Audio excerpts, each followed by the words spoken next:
Assalamualaikum warahmatullahi wabarakatuh. Perkenalkan, nama saya Dia Fitriani, absen 13 dari kelas 12 MIA 5. Pada video kali ini, saya akan menjelaskan materi yang pertama Tritura, kedua Supersemar, dan yang ketiga ada dualisme kepemimpinan nasional.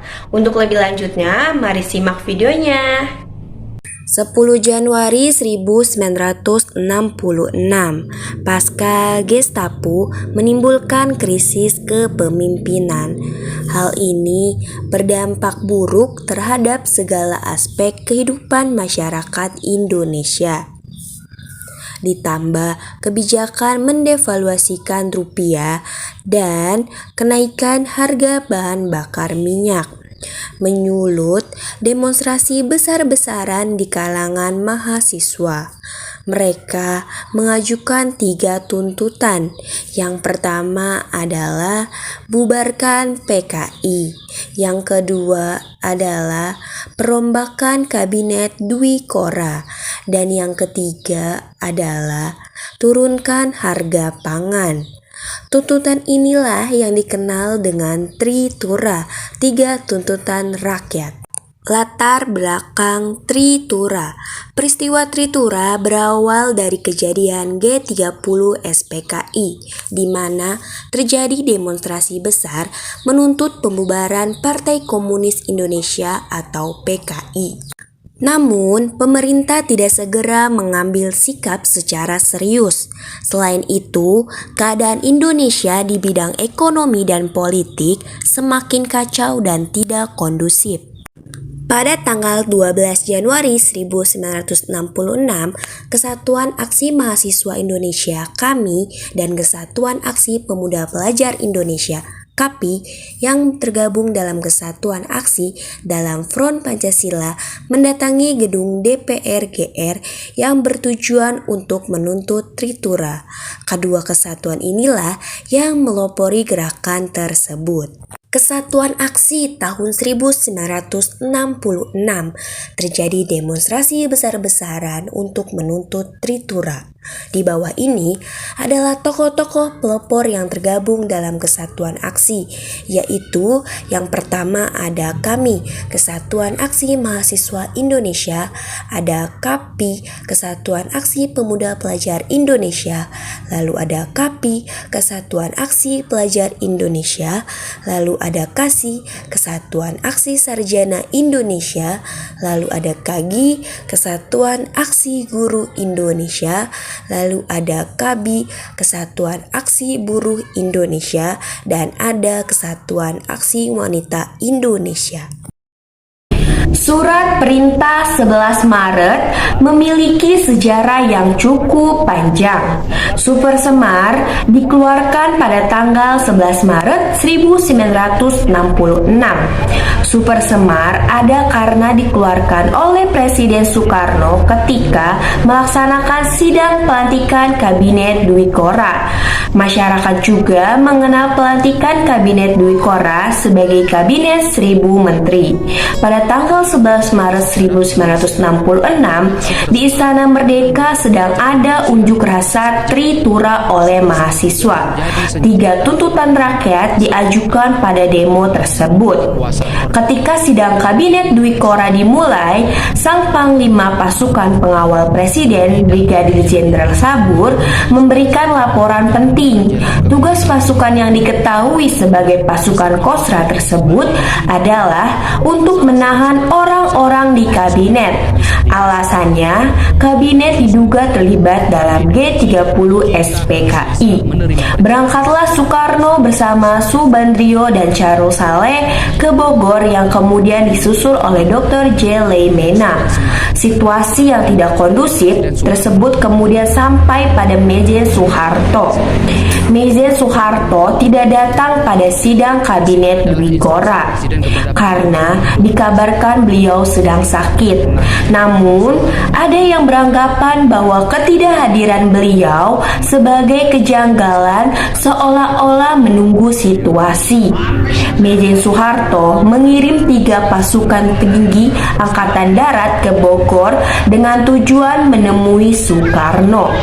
Akhirnya, Setelah sampai ke Istana Bogor, terdapat pembicaraan antara ketiga perwira dengan Soekarno. Para perwira mengatakan bahwa Soeharto dapat mengendalikan situasi hingga memulihkan keamanan apabila diberi kewenangan. Surat perintah itulah yang hingga saat ini dikenal sebagai Surat Perintah 11 Maret. Latar belakang Super Semar dibuat karena Presiden Soekarno ingin mengambil tindakan guna memulihkan keadaan pasca G30 SPKI. Isi Super Semar yang pertama, mengambil segala tindakan yang dianggap perlu untuk terjaminnya keamanan dan ketenangan serta kestabilan jalannya pemerintahan dan jalannya revolusi serta menjamin keselamatan pribadi dan kewibawaan pemimpin presiden atau panglima tertinggi atau pemimpin besar revolusi atau mandataris MPRS demi untuk keutuhan bangsa dan negara Republik Indonesia dan melaksanakan dengan pasif segala ajaran pemimpin besar revolusi. Yang kedua, mengadakan koordinasi pelaksanaan perintah dengan panglima-panglima angkatan lain dengan sebaik-baiknya. Dan yang ketiga adalah melaporkan segala sesuatu yang bersangkutan paut dengan tugas dan tanggung jawabnya seperti tersebut di atas. Tujuan adanya Surat Perintah 11 Maret atau Super Semar ini dipengaruhi latar belakang Super Semar itu sendiri. Nantinya, dampak Super Semar tidak hanya dirasakan oleh tokoh yang menginisiasi, tetapi juga seluruh masyarakat Indonesia. Secari kertas berisi instruksi dari Presiden Soekarno tersebut membuat Soeharto mengambil alih kepemimpinannya. Partai Komunis Indonesia langsung dibubarkan. Selain itu, orang yang diduga terlibat dalam G30 SPKI ditangkap dengan tidak pandang bulu, termasuk orang yang setia pada Soeharto.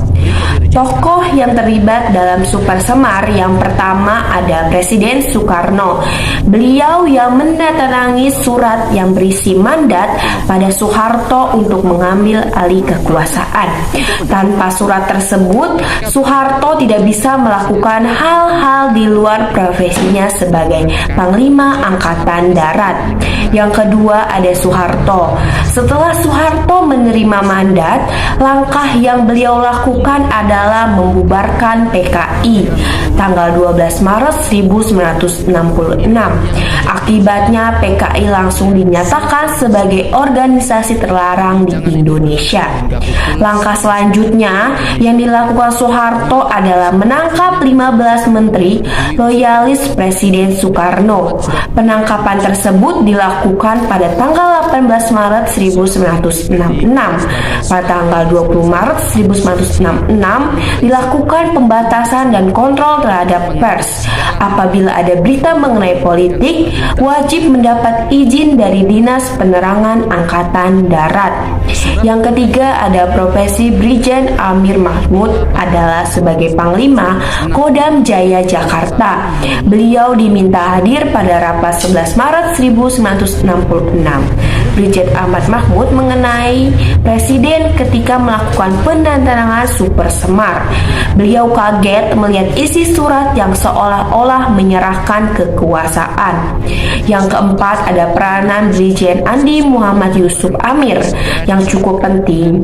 Beliau adalah salah satu dari 3 perwira yang datang untuk meminta Super Semar dan memberikannya pada Soeharto. Saat itu profesi M. Yusuf adalah Menteri Perindustrian Dasar. Yang kelima ada Mejen Basuki Rahmat, menjadi tokoh saksi kunci pendatanganan Super Semar oleh Presiden Soekarno. Lalu, dualisme kepemimpinan nasional. Sejarah mencatat dua kepemimpinan Indonesia terjadi di mana pada saat itu Presiden Soekarno masih menjadi seorang presiden dari Republik Indonesia yang memimpin pemerintahan, dan juga Soeharto yang dimana memiliki mandat untuk melakukan pelaksanaan terhadap pemerintahan. Situasi ini diawali oleh sebuah peristiwa berdarah, yakni Gerakan 30 September, dikenal juga dengan singkatan G30 SPKI. G30 SPKI merupakan gerakan kudeta yang dituding dilakukan oleh Partai Komunis Indonesia di bawah pimpinan DN Aidit. Tujuannya adalah untuk menggulingkan pemerintahan Presiden Soekarno dan mengubah Indonesia menjadi negara komunis. Di malam 1 Oktober 1965, gerakan ini mengincar perwira tinggi TNI AD. 3 dari 6 orang yang menjadi target langsung dibunuh di kediamannya, sedangkan yang lainnya diculik dan dibawa menuju Lubang Buaya, sebuah desa berupa hutan karet yang sepi penduduk.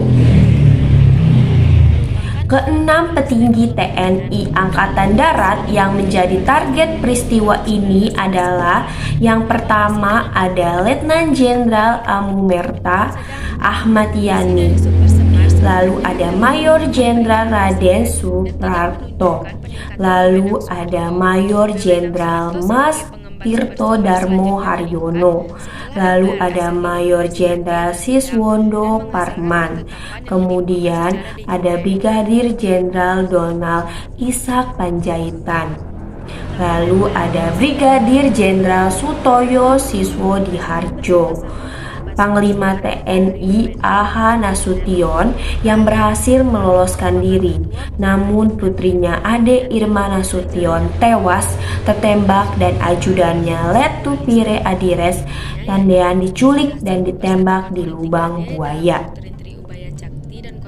Di sisi lain, dalam pemerintahan yang masih dipimpin oleh Presiden Soekarno, Soeharto sebagai pengembang sumber Semar diberi mandat oleh MPRS untuk membentuk kabinet yang diberi nama Kabinet Ampera. Meskipun Soekarno masih memimpin sebagai pemimpin kabinet, tetapi pelaksanaan pimpinan dan tugas harian dipegang oleh Soeharto. Kondisi ini memperkuat munculnya dualisme kepemimpinan nasional, yaitu Soekarno sebagai pemimpin pemerintahan, sedangkan Soeharto sebagai pelaksanaan pemerintahan.